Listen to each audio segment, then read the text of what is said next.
لا حول ولا قوة إلا بالله العلي العظيم.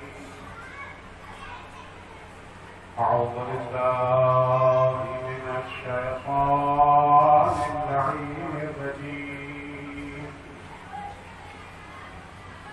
بسم الله الرحمن الرحيم. الحمد لله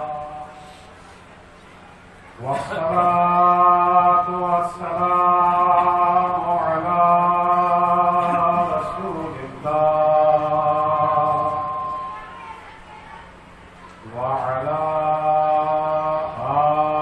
آله آل الله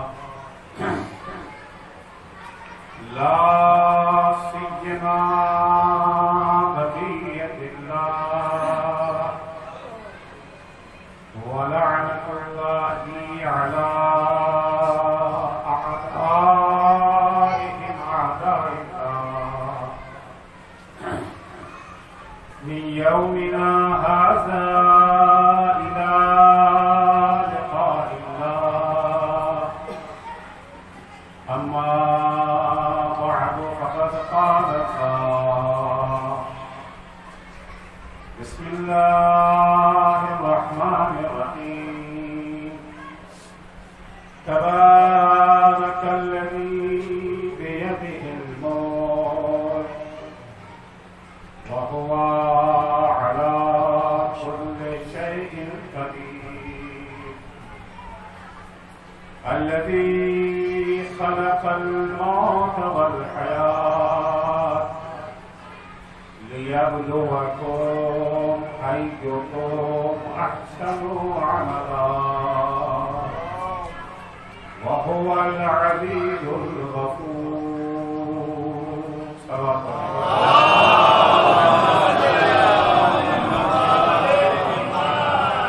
درخواست سورہ فاتحہ کی برائے مرحوم سید امین حسین نے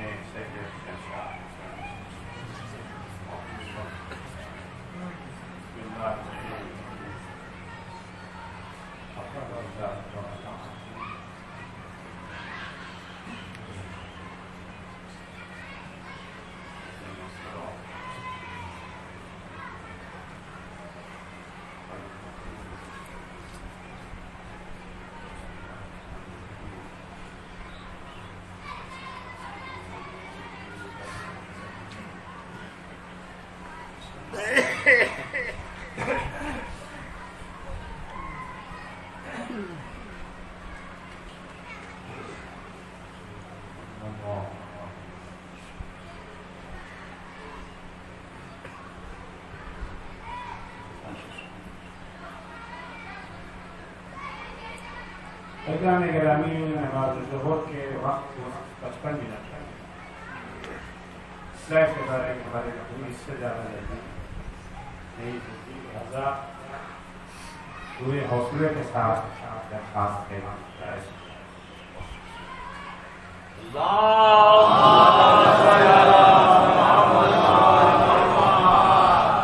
فقرمند مطال سورہ ملک میں اپنا قصیدہ پڑھا، اپنی تعریف کرنا معیوب،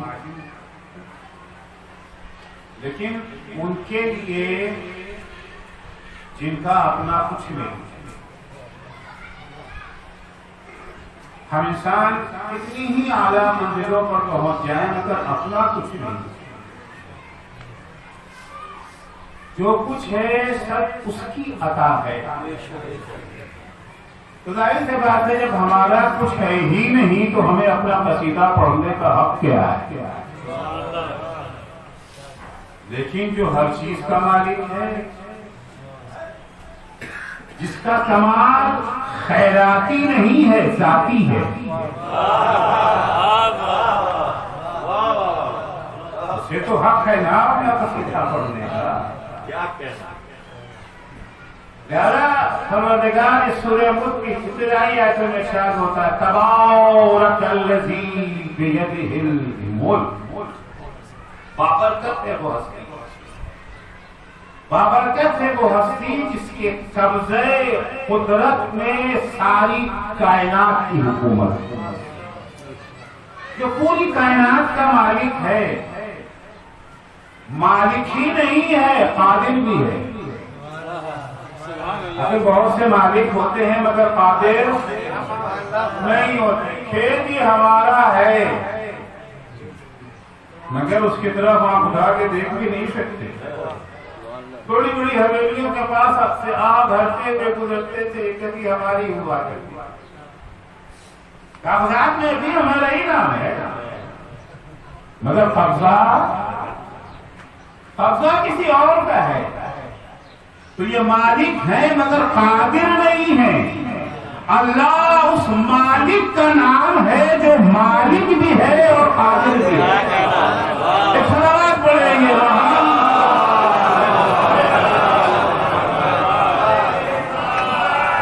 مالک بھی، اگر آج تم اس کی ملکیت پر قبضہ جمائے بیٹھے ہو تو یہ اس کی عاجزی کی بنا پر نہیں ہے، یہ اس کے کرم کی بنا پر، یہ اس کی رحمت کا تقاضا ہے کہ آج تم انا ربکم الاعلی کا نعرہ لگا رہے ہو۔ وَهُوَ عَلَى كُلِّ شَيْءٍ قدیر، وہ ہر چیز پر قدرت بھی رکھتا ہے۔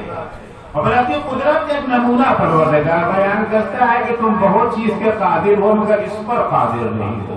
الذی خلق الموت والحیات، یہ وہ قادر ہے جس کے قبضے قدرت میں زندگی بھی ہے موت بھی ہے۔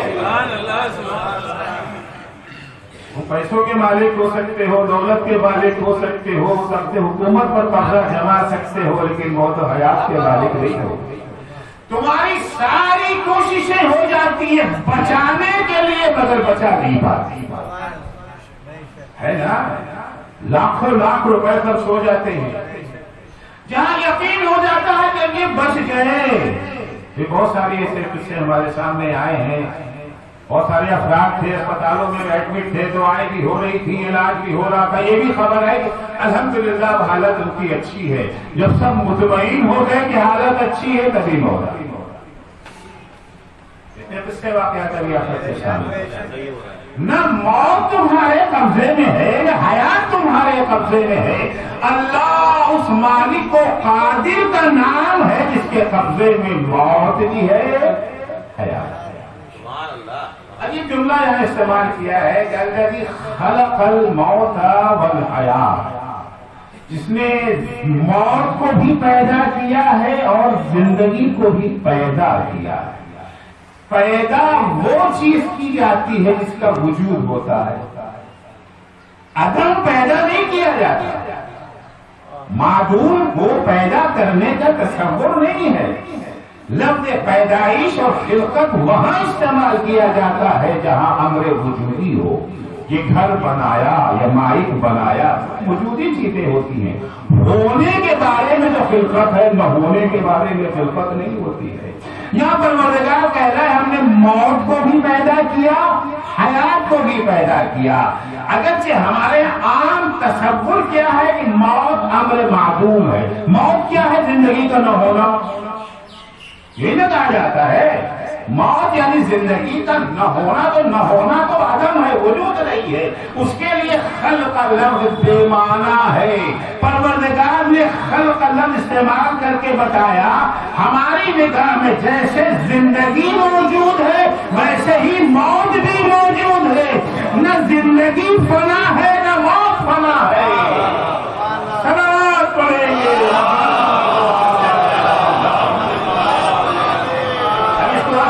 کہ یہ موت کیسے فنا نہیں ہے، عام طور سے تصور تو یہی ہے نا، مر گئے ختم ہو گیا۔ کیوں اللہ نے زندگی نہ پیدا کیا ہے تو اللہ کا کوئی عمل بے مقصد نہیں ہوتا، لغو اور عبث نہیں ہوتا۔ زندگی بھی مقصد ہے، موت بھی مقصد ہے۔ خلق الموت والحیات، اللہ وہ ہے، وہ قادر و مالک ہے جس نے موت کو بھی پیدا کیا، زندگی کو بھی پیدا، کس لیے؟ لِيَبْلُوَكُمْ أَيُّكُمْ أَحْسَنُ عَمَلًا۔ نہ تمہیں زندگی چرنے کے لیے دی ہے، نہ موت مرنے کے لیے دی ہے۔ زندگی اور موت دونوں کا مقصد ہے یہ آزمانا ہے کہ تم میں بہترین عمل کرنے والے کون ہیں۔ سلام پڑھیں گے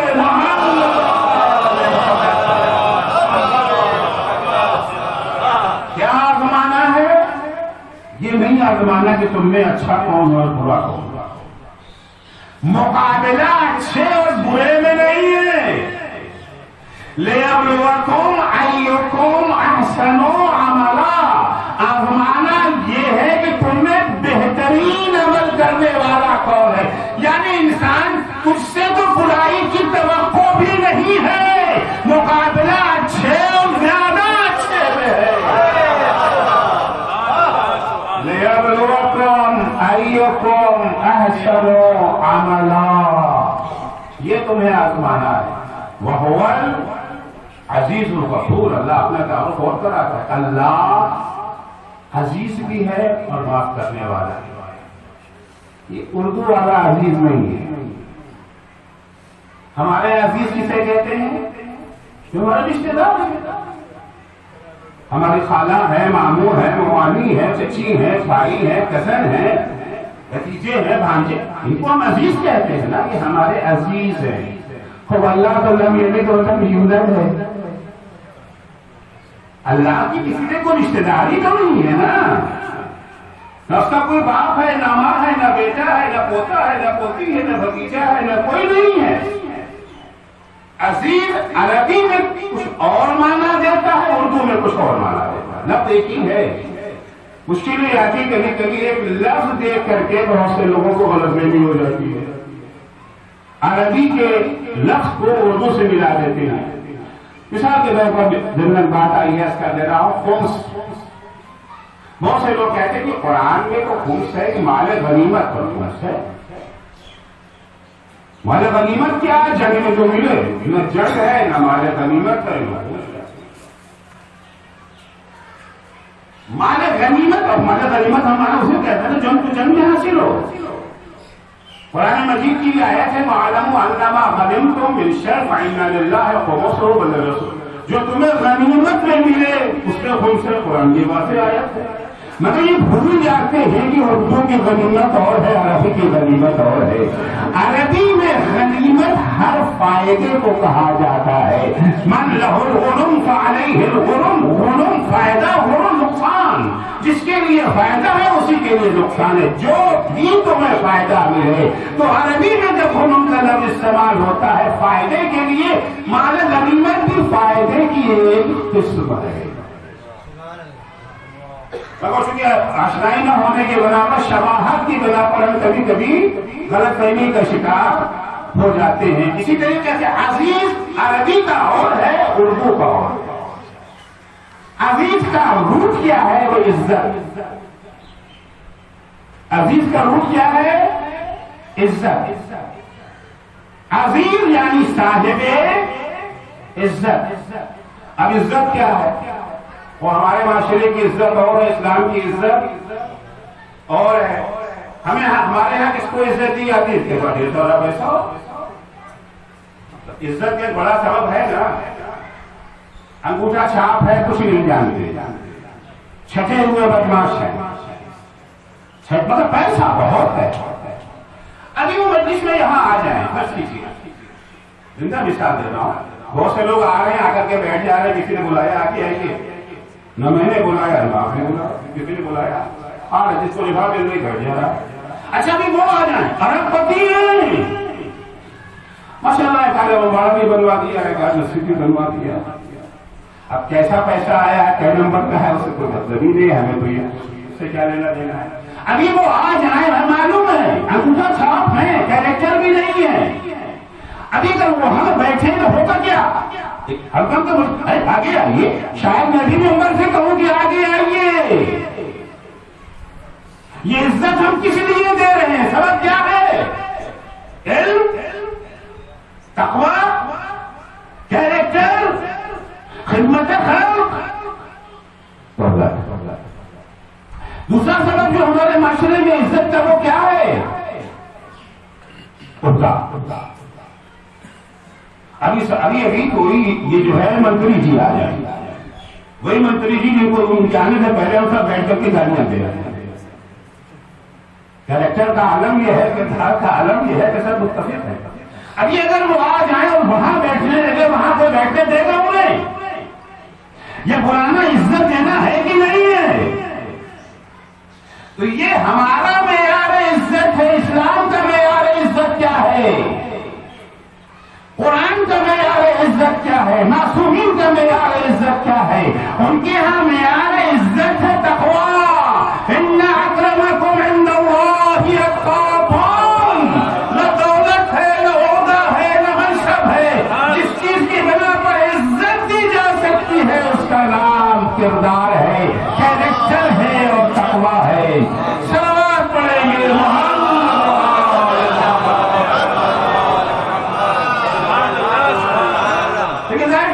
مسلمان تو ضرور ہے، میں اسلام سے ماشاءاللہ کوسوں دور ہے۔ نہ ہم نے کبھی اسلام کو پڑھنے کی کوشش کی، نہ ہم نے کبھی اسلام کو سمجھنے کی کوشش کی۔ ہمارا اسلام ثانوی حیثیت رکھتا ہے۔ ٹھیک ہے، آخر بہت سے لوگ دین کو مانتے ہیں کہ دین بھی چلے گا، دین بھی کے ہم قائل ہیں، دین ہی کے قائل نہیں ہیں۔ دین ہی کا مسئلہ نہیں ہے، دین ہی کا مسئلہ ہے۔ سنیے امام رضا علیہ السلام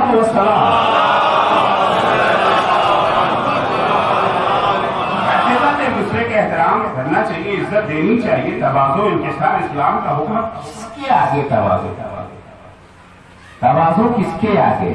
عزت کسے دے؟ احترام کس کا کرے؟ معیار کیا ہونا چاہیے؟ وہ معیار کیا ہے؟ امام فرماتے من تواضع لغنی من تواضع غنیا لغنا۔ اگر کوئی انسان کسی مالدار کا احترام کرتا ہے اس کی دولت کی بنا پر، یہ ممکن ہے کہ انسان دولت مند ہونا کوئی جرم نہیں ہے، یاد رکھیے گا، دولت مند ہونا کوئی گناہ اچھی بات ہے، لیکن دولت کما سکے کمائیے۔ اسلام غربت کا حامی نہیں ہے، اسلام بیکاری کا حامی نہیں ہے۔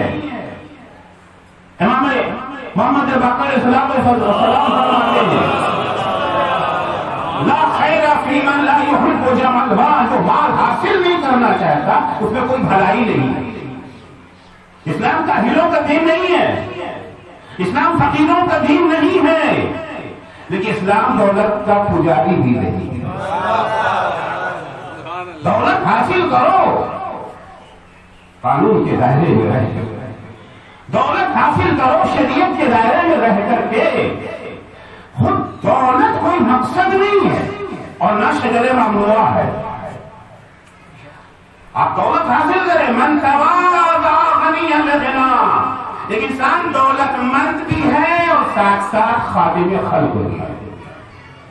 دولت مند بھی ہے، عالم بھی ہے، دولت مند بھی ہے، متقی و پرہیزگار بھی ہے، ایک انسان نہیں دولت مند ہے بس اور کچھ نہیں۔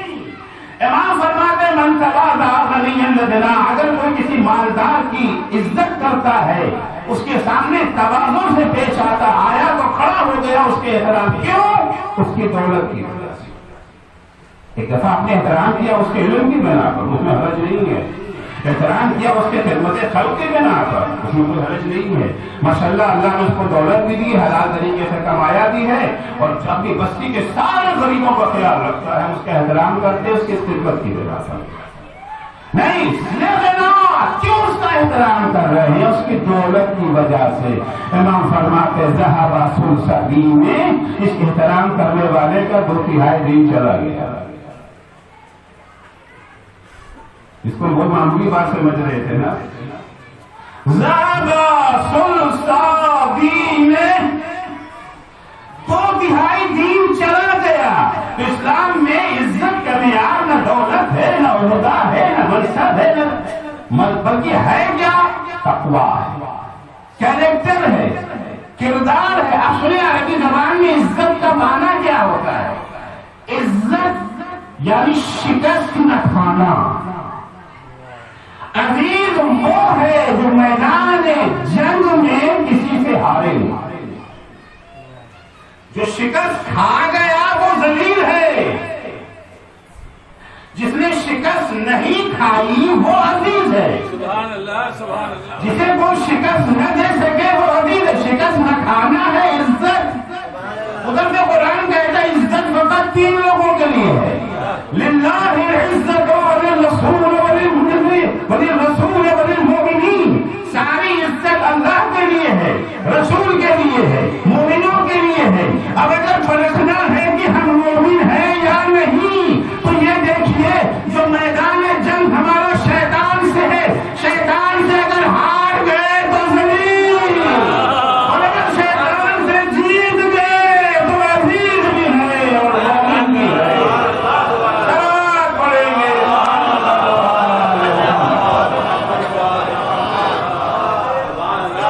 صاحب عزت اللہ ہے, عزیز اللہ ہے, عزیز اس کا رسول ہے, اور عزیز مومنین ہے. مومن کی پہچان اب کیا ہو گئی؟ ظاہر سی بات ہے شیطان اللہ کو تو شکست نہیں دے سکا, رسول کو تو شکست نہیں دے سکا. ہاں ہم مومنین جو ہے عزت میں ہیں. ہوشیار رہنا ہے, خیال رکھنا ہے. اگر عزیز بننا ہے, عزت دار بننا ہے تو میدان جنگ میں شیطان سے نہ ہارنا. آپس میں مومنوں سے ہار جائیں کوئی بات نہیں, مومنوں سے ہار گئے کوئی بات نہیں ہے. بحث مباحثہ ہو رہا تھا, انہوں نے شکست مان لیجیے. شکست بڑی کوئی حرج کی بات تھوڑی نہیں ہے. مومن سے شکست کھا جانا, شیطان سے شکست نہیں کھانا ہے. شیطان سے شکست نہیں. بہول عزیز الغفور اللہ اس ہستی کا نام, اس قادر کا نام ہے جسے کوئی شکست نہیں دے سکتا. اتنی ساری قدرت کے باوجود وہ غفور ہے. آخر معاف کر دینا کہ سب کہتے ہیں طاقت ہی نہ کر جاؤ معاف کر, اس کی تو قیمت نہیں ہے نا. وہ عظیم ہے, شکست دے سکتا ہے. پہلے ہی جھوٹ پر چاہے تو ہماری زبان کو گنگا بنا سکتا ہے. کر سکتا ہے کہ نہیں کر سکتا ہے. پہلی مرتبہ جب کسی بے گناہ پر ہم نے ہاتھ اٹھایا تھا, اللہ ہمارے ہاتھ کو شل کر سکتا تھا کہ نہیں؟ پہلی مرتبہ جب قدم غلط راستے میں قدم بڑھا رہے تھے, اللہ ہماری ٹانگوں کو توڑ سکتا تھا کہ نہیں کیا. اس نے قدرت تو تھی, معاف کرتا چلا گیا, مہلت دیتا چلا گیا, مہلت دیتا چلا گیا. بہرحال موقع جب آئے گا تو ظاہر سی بات ہے وہ اور موقع ہے, لیکن اللہ نے کتنی مہلت کی. ساری زندگی ہماری مہلت کی تو ہے, اور ہے کیا؟ ورنہ ہمارے اعمال اس قابل تھے کہ اللہ ہمیں 2 منٹ کی زندگی دیتا. تو سوچیے ہمارا کوئی نوکر ہوتا اور ہمارے ساتھ اتنی گستاخی اور جسارت کرتا تو ہم کیا کرتے ہیں اس کے ساتھ؟ کیا کرتے ہیں اس کے ساتھ؟ یہ اس کا کرم ہے, عزیز ہونے کے باوجود غفور ہے. هو العزیز الغفور. اللہ نے زندگی اور موت دونوں کو پیدا کیا. ناز کیا کہ پیدا جو کی چیز جاتی ہے وہ جو موجود ہو, معدوم کو پیدا نہیں کیا جاتا, عدم کو پیدا نہیں کیا جاتا. تو کیا یہ موت موجود ہے یا معدوم؟ قرآن طور سے ہمارے یہاں موت ایسا تمام, لیکن اسلامی نقطۂ نظر سے موت فنا نہیں. موت زندگی کے خاتمے کا نام نہیں ہے, موت اصلی زندگی کے آغاز کا نام ہے. اصلی زندگی کے شروع ہونے کا نام ہے. جب ائمہ تحریر سے موت کے بارے میں پوچھا گیا, 9 امام محمد تقی علیہ السلام نے مولا یہ بتائیے مل موت, موت کیا ہے کیا یہ موت؟ امام نے فرمایا تم موت نہیں جانتے, تمہیں حضرات آتی ہے, موت نہیں جانتے. سوال کرو موت کیا ہے؟ موت تو تمہیں ہر رات آتی ہے. ہر رات النوم الذی یاتیکم کل لیلہ, موت وہی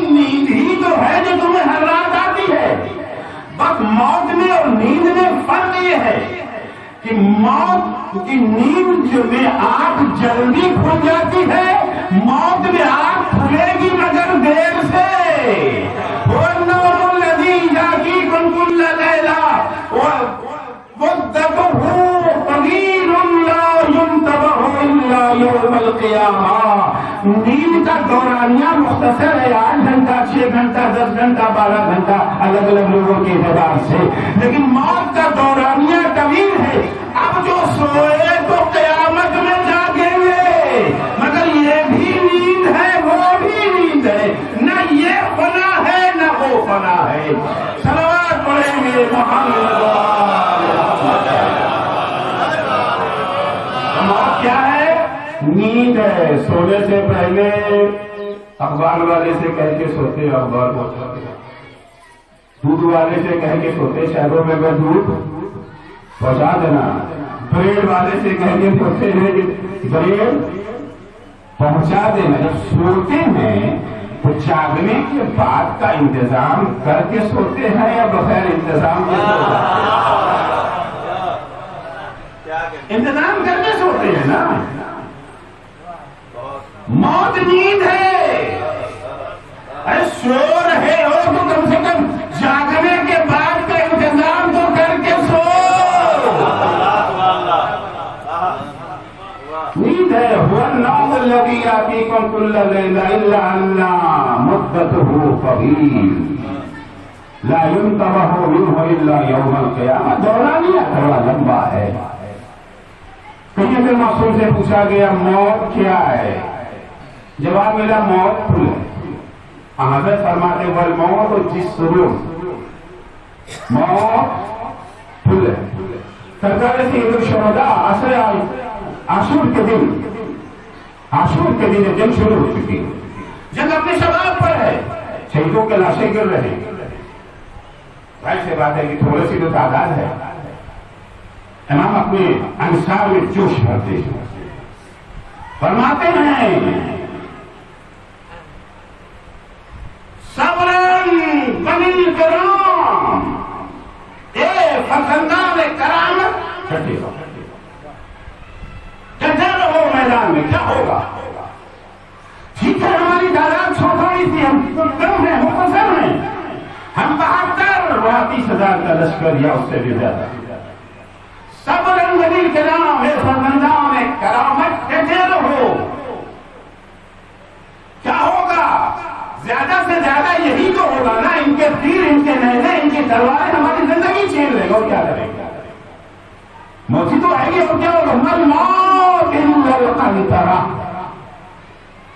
موت ڈرنے کی چیز ہے، موت ایک پل ہے، موت ایک پل ہے۔ پل کہاں بنایا جاتا ہے؟ پیغمبر نے بھی کہا کہ موت و جسر، موت جسر و قنطرہ دونوں کا معنی ایک ہی ہے، پل۔ موت پل ہے، امام حسین بھی کہتے ہیں موت پل ہے۔ پل کہاں بنایا جاتا ہے؟ پل وہی بناتے ہیں نا، ادھر بھی زندگی ادھر بھی زندگی، ادھر بھی آبادی ادھر بھی آبادی، دو آبادیوں کو جوڑنے کے لیے پل بنتا ہے۔ پل کبھی وہاں نہیں بنتا، ادھر تو آبادی ادھر کچھ نہیں، وہاں پل بنتا ہے، وہاں پل نہیں بنتا۔ دو زندگیوں کو جوڑنے کے لیے پل بنتا ہے۔ پیغمبر فرماتے موت پل ہے، امام حسین فرماتے موت پل ہے، یعنی موت سے پہلے بھی زندگی ہے، موت کے بعد بھی زندگی ہے، دونوں زندگیوں کو جوڑنے کا کام کر لیتی ہے موت۔ صلوات پڑھیں گے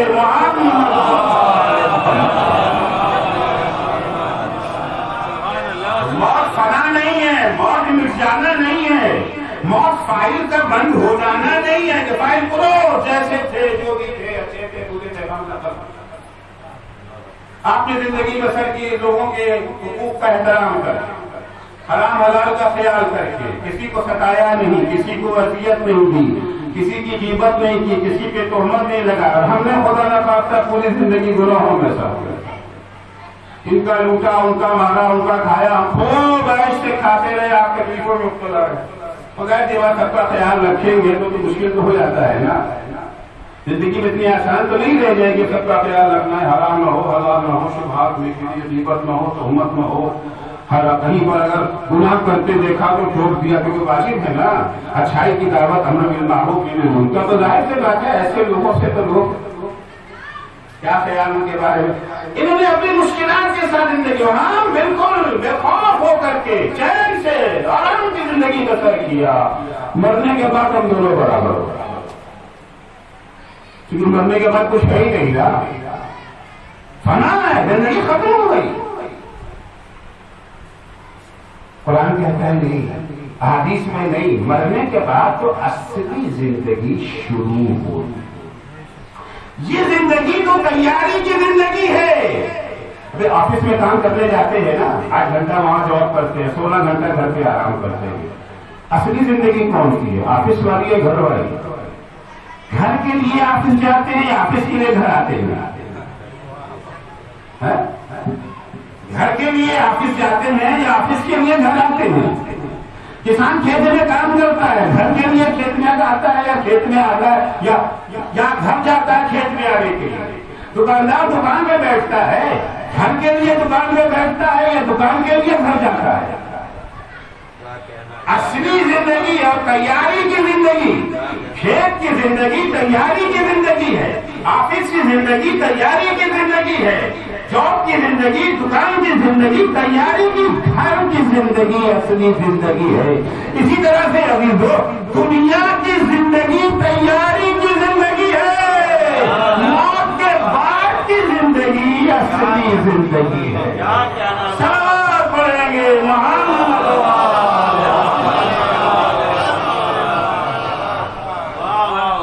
اچھا دکان پہ ہم گئے، اتفاقاً پاور ٹیکس ہے، گرمی بہت پڑ گئی، اے سی بند، پنکھا بند، پسینے میں شراب ہو، تو گاہک بہت، سیل بڑی اچھی ہو رہی تھی، سیل بڑی اچھی ہے، تو کیا کریں گے؟ دکان بند کر کے گھر چلے جائیں گے کہ نہیں؟ گرمی بہت ہو رہی ہے، آخری گاہک تک ٹھہرے رہیں گے چاہے کتنی گرمی ہو، کیونکہ دکان کی زندگی اصلی زندگی نہیں ہے، دکان کی زندگی تیاری کی زندگی ہے۔ ابھی تو جن کی نگاہ میں دنیا تیاری کی زندگی ہے، انہیں اس بات کی پرواہ نہیں رہتی ہے کہ دنیا میں آرام سے گزر رہی ہے یا سختیوں میں گزر رہی ہے۔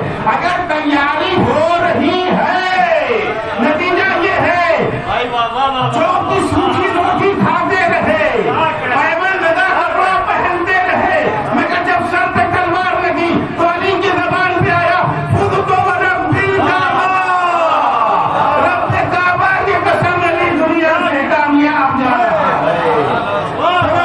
پڑھیں گے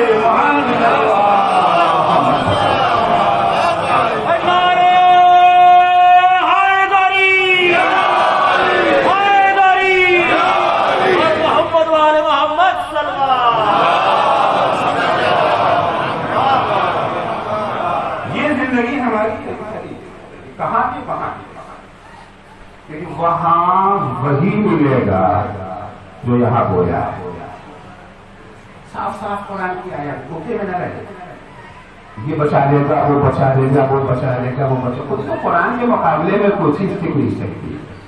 قرآن صاف کہتا ہے کل نفس بما کسبت رہینہ، جو آپ نے دنیا میں کمایا ہے وہی وقت۔ وَمَنْ يَعْمَلْ مِثْقَالَ ذَرَّةٍ خَيْرًا يَرَهُ وَمَنْ يَعْمَلْ مِثْقَالَ ذَرَّةٍ شَرًّا يَرَهُ، تو ذرہ برابر یہ عمل کرے گا اسے وہاں انعام ملے گا، تو ذرہ برابر برا عمل کرے گا اسے ذرہ سب سے چھوٹی چیز کو کہتے ہیں۔ یعنی وہ گناہ جس سے ہم گناہ سے بچتے بھی وہ سے گناہ ہے نا، یہ بھی تو گناہ ہے۔ اب کسی سے کہیے آپ نے کیا کہا، ارے وہ نے کیا چھوٹی سی بات، آپ لوگ تو ہر بات کے پیچھے پڑے رہتے ہیں، چھوٹی سی تو بات ہے، چھوٹی سی بات وہاں بہت بھاری ہے،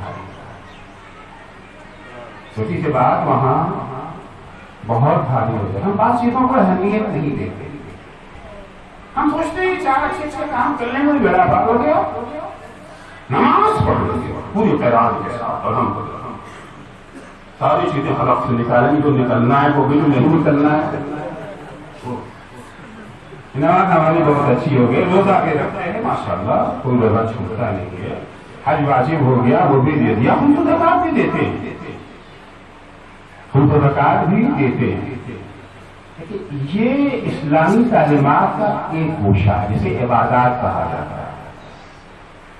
ایک اور دوسرا گوشہ ہے جسے معاملات کہتے ہیں، جسے اخلاقیات کہتے ہیں۔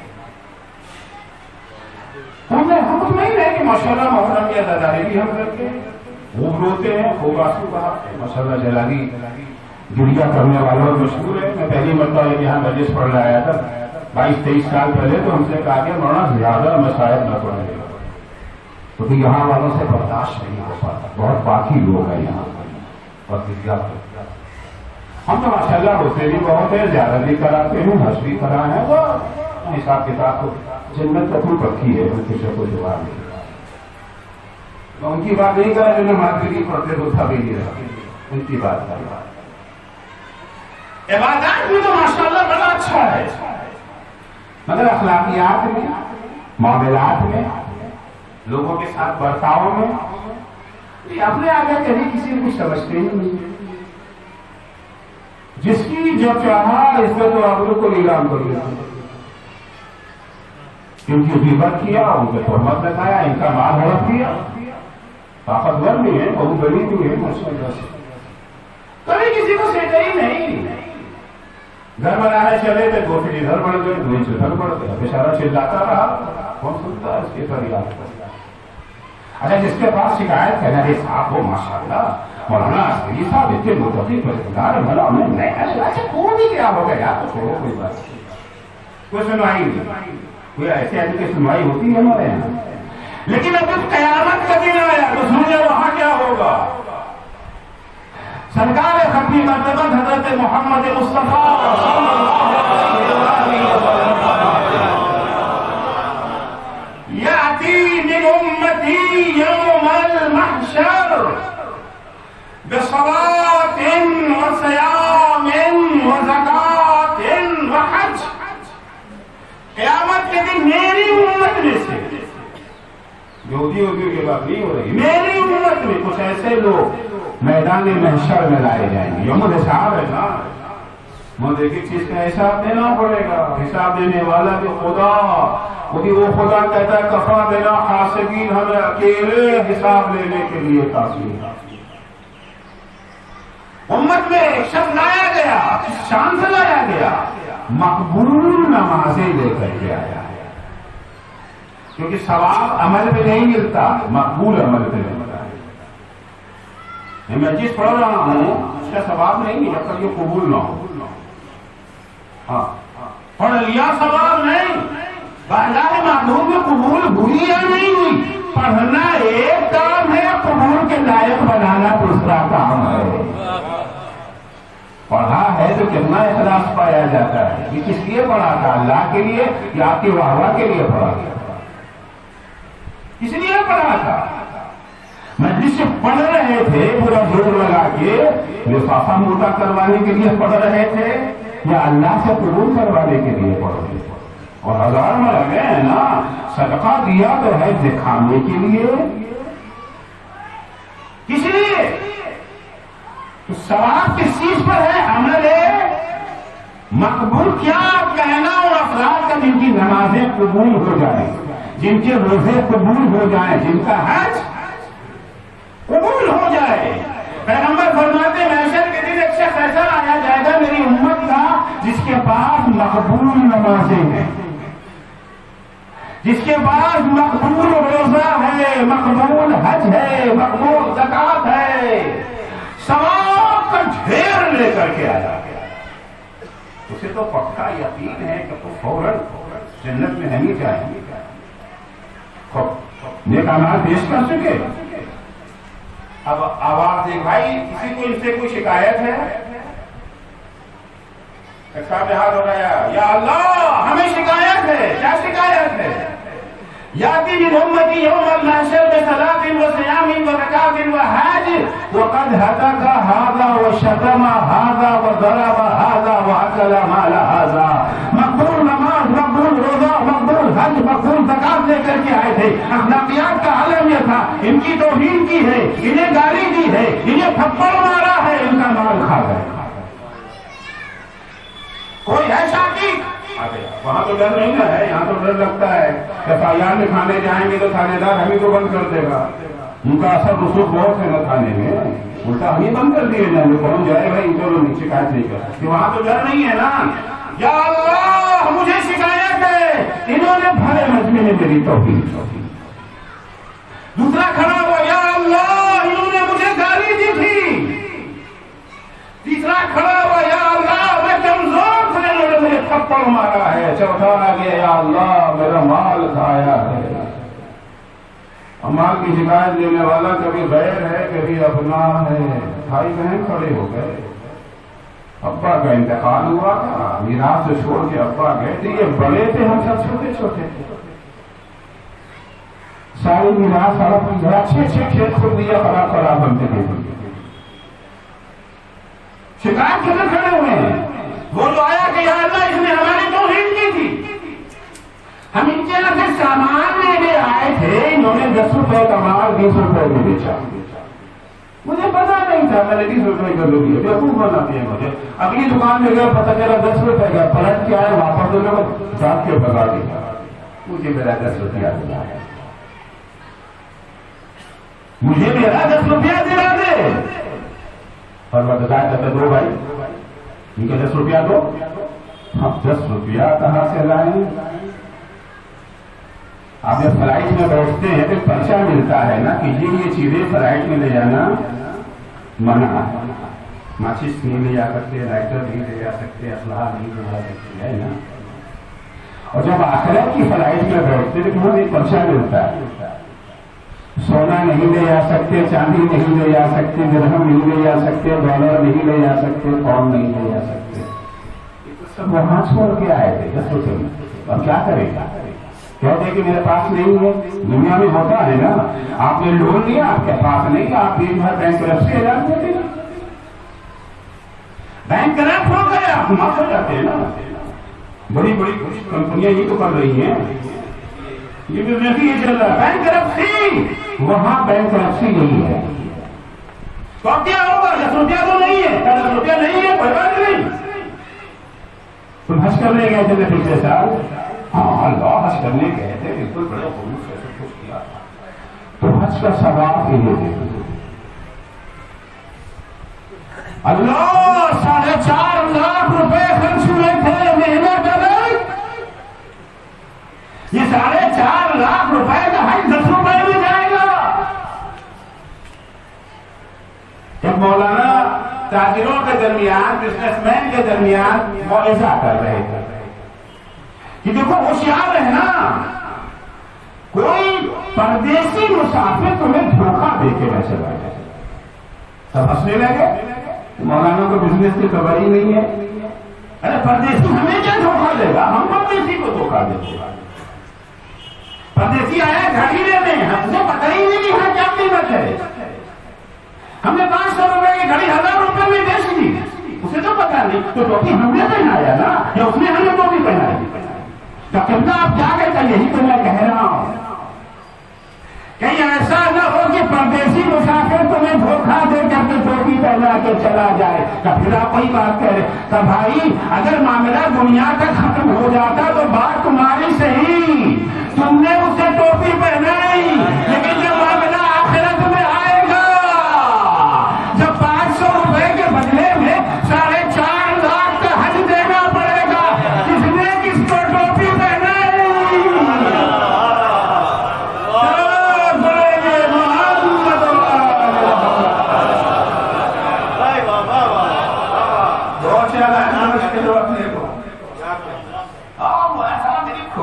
جواب نہیں ہے. چلو بھائی حج کا ثواب تو انہیں چلا گیا. دوسرا آیا، انہوں نے میری غیبت کی تھی، مجھ پہ تو امید لگائی تھی کہ نماز کا ثواب انہیں دے دو.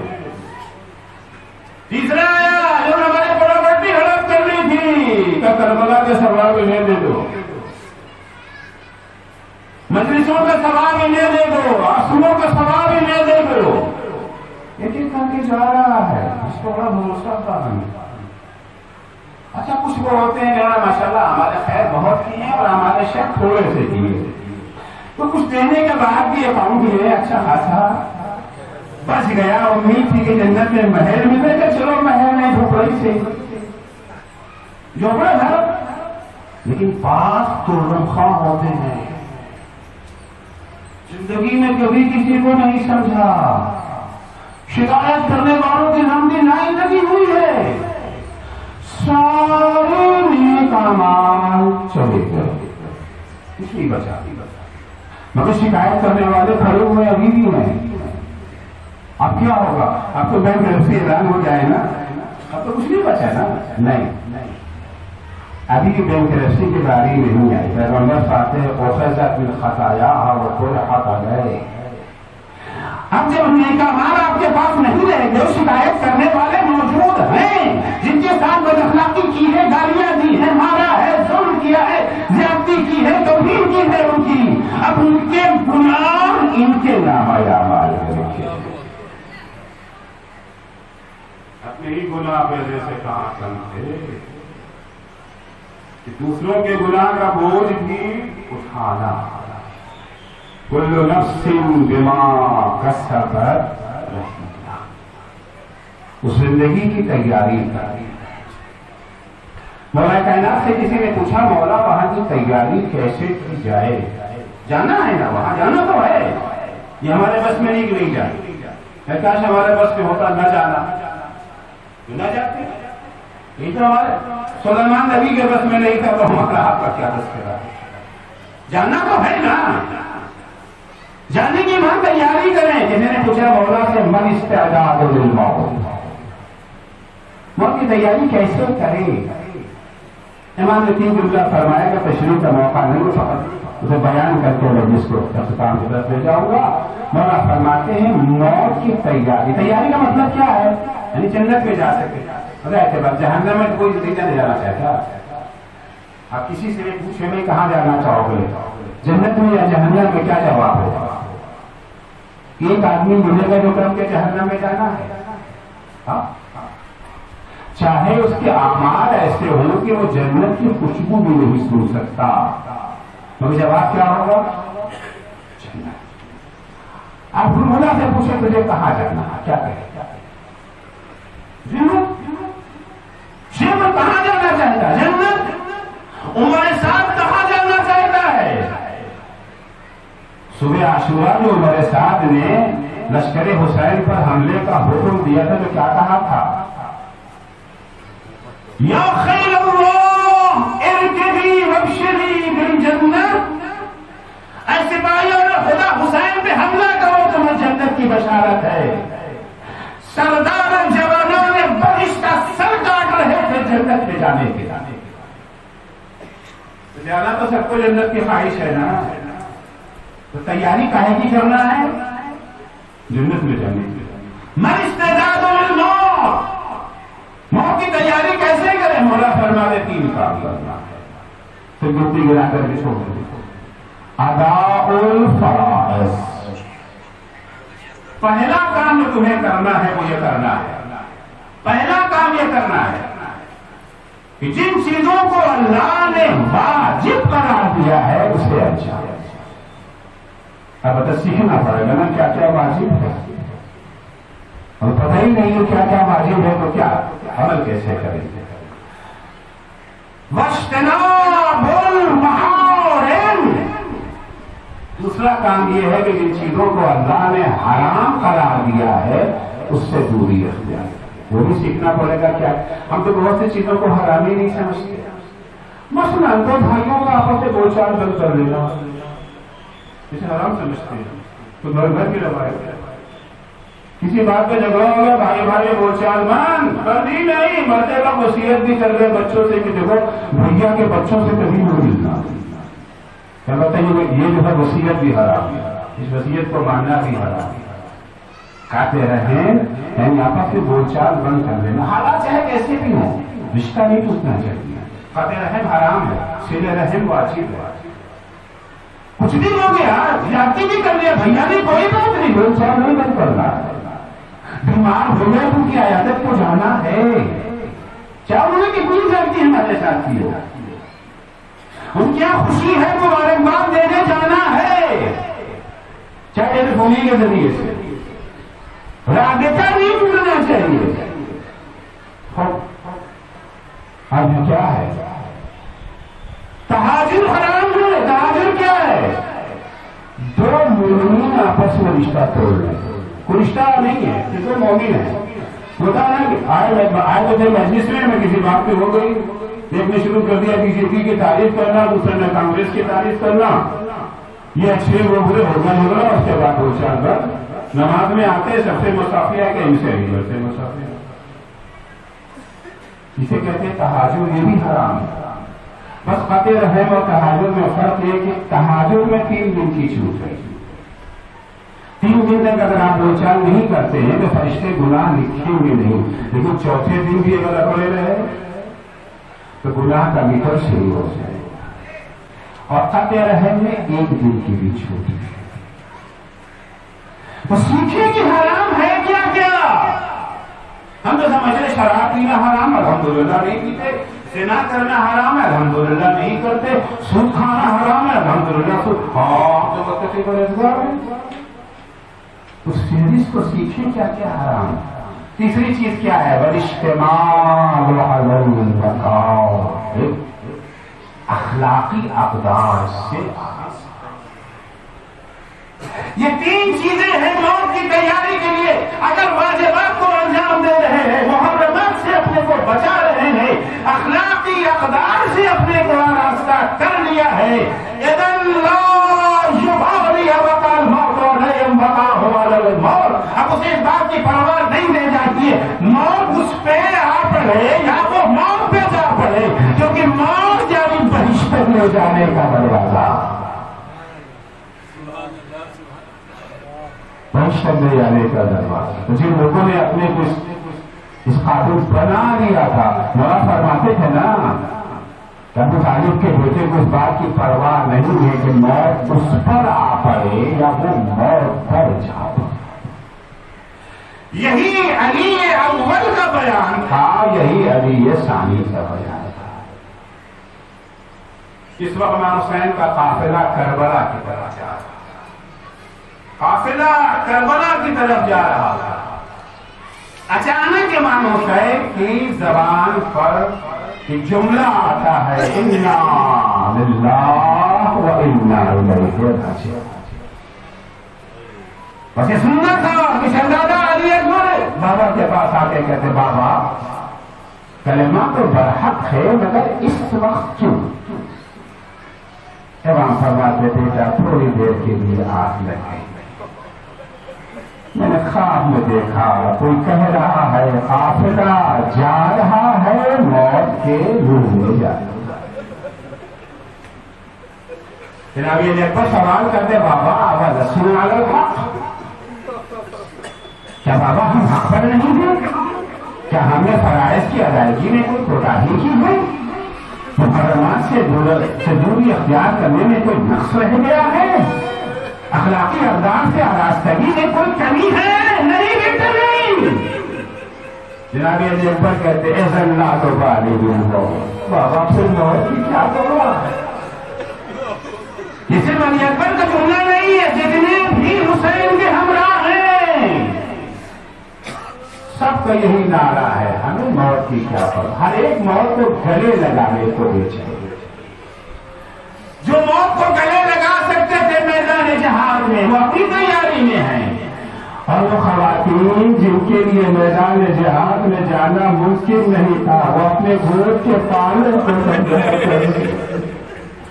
کئی عمر فرما قاتل کو سمجھا رہی ہے, کئی دونوں کو محمد کو, کئی مسلم سے اور سجا کو زوجہ اپنے خیمے میں اپنے نورحان کو تیار کر رہی ہے. اللہ جو بھی حسین کے ساتھ ہے کربلا کے میدان میں موت کو کھیل سمجھتا ہے. جس وقت مسلم اور سجا شہید ہو کر کے زمین پر گرے ہیں, حسین نے کیا دیکھا کہ ایک چھوٹا سا بچہ ہے جو مقتل کی طرف جا رہا ہے. بچہ اتنا چھوٹا ہے کہ کمر میں تلوار بندھی ہے, وہ زمین پر خط دیکھی جا رہی ہے. حسین نے اصحاب سے کہا, دیکھو یہ بچہ کون ہے, کہاں جا رہا ہے؟ اصحاب بچے کو لے کر کے مولا کی خدمت میں آئے، بیٹا تم کس کے چشمے سے رام ہو، کہاں جا رہے ہو؟ کہتا آقا اسی بوڑھے صحابی کا بیٹا ہے جس کا لاشا آپ کے سامنے پڑا ہے، میں مسلم ابن اوسجا کا فرزند ہوں، مقتل میں آپ کی نصرت کے لیے گیا۔ امام نے کہا بیٹا خیمے میں پلٹ جاؤ، تمہاری ماں کے لیے تمہارا رنگ کافی ہے۔ بیٹا کہتا ہے آقا یہ تلوار تو میری ماں ہی نے میرے قدم میں لگوائی ہے، ابھی یہ گفتگو ہو ہی رہی تھی، ایک دفعہ میرے خیمہ سے آواز آئی، آقا مسلم نے اپنی قربانی پیش کی، اسے میری طرف سے حکم کرنی ہے۔ حضرت اللہ کیسے تھے کربلا والے، موت ان کے نگاہ میں کوئی معنی نہیں رکھتی ہے۔ عزیزوں کے اصحاب شہید ہو چکے ہیں، اقربا رہ گئے ہیں۔ جناب زینب ایک دفعہ دیکھتی ہیں کہ ان کے لاڈلے ایک گوشے میں کھڑے ہوئے ہیں۔ ماں نے بچوں کو بلایا، بچوں تمہیں ماں نے رات میں کیا سبق دیا تھا؟ ماں کا سکھایا سبق بھول گئے؟ نہیں اماں ہم بھولے نہیں ہیں، تو تمہیں کس بات کا انتظار ہے؟ کیا جب قاسم کا لاشا اٹھ جائے گا تب تم مقتل میں جاؤ گے؟ جب علی اکبر کا جنازہ اٹھ جائے گا؟ اماں ایسا نہیں ہے، ہم تو جانا چاہتے ہیں مگر مامو جان اجازت نہیں دیتے۔ اماں اگر آپ سفارش کر دیں تو مامو جان اجازت دے دیں گے، کیونکہ ہم نے یہی دیکھا ہے مامو جان آپ کی کسی بات کو ٹالتے نہیں ہیں۔ بس یہ سننا تھا، زینب نے دونوں بچوں کا ہاتھ پکڑا، بھائی کے سامنے آ کے کھڑی ہو گئی۔ حسین نے دیکھا بہن اب آئی ہے، پوچھا بہن کیسے آنا ہوا؟ بھیا پہلے میرے سوال کا جواب دیجیے، بھیا یہ بتائیے آج تک اس بہن نے آپ سے کچھ مانگا ہے؟ نہیں بہن، تم نے آج تک مجھ سے کچھ نہیں مانگا۔ بھیا آج بہن کچھ مانگنے آئی ہے، انکار مت کیجیے گا، بولو بہن کیا چاہیے؟ بھیا میرے بچوں کو مقتل میں جانے کی اجازت دے دو۔ بہن نے مانگا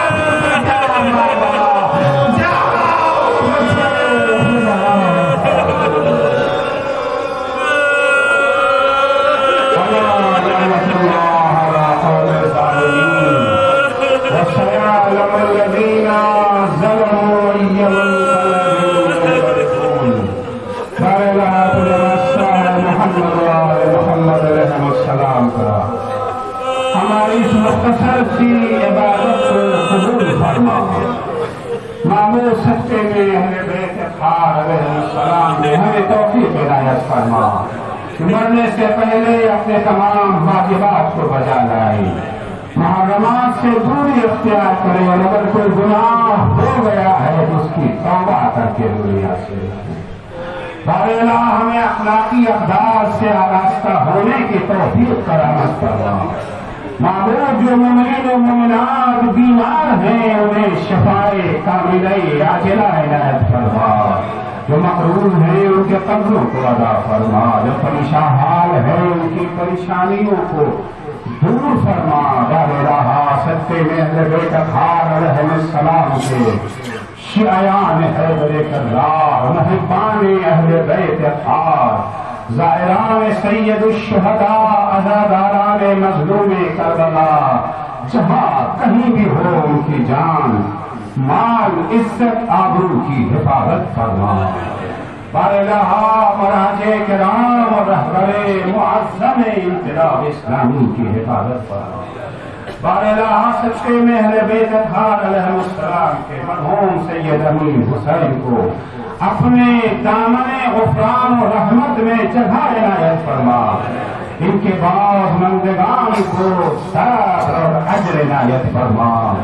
امام زمانہ کے ظہور میں تعجیل فرما، جب حضرت کا ظہور ہو تو ہمارے اعمال ایسے ہو کہ ہم ان کے اصحاب و انصار میں شمار ہو سکے۔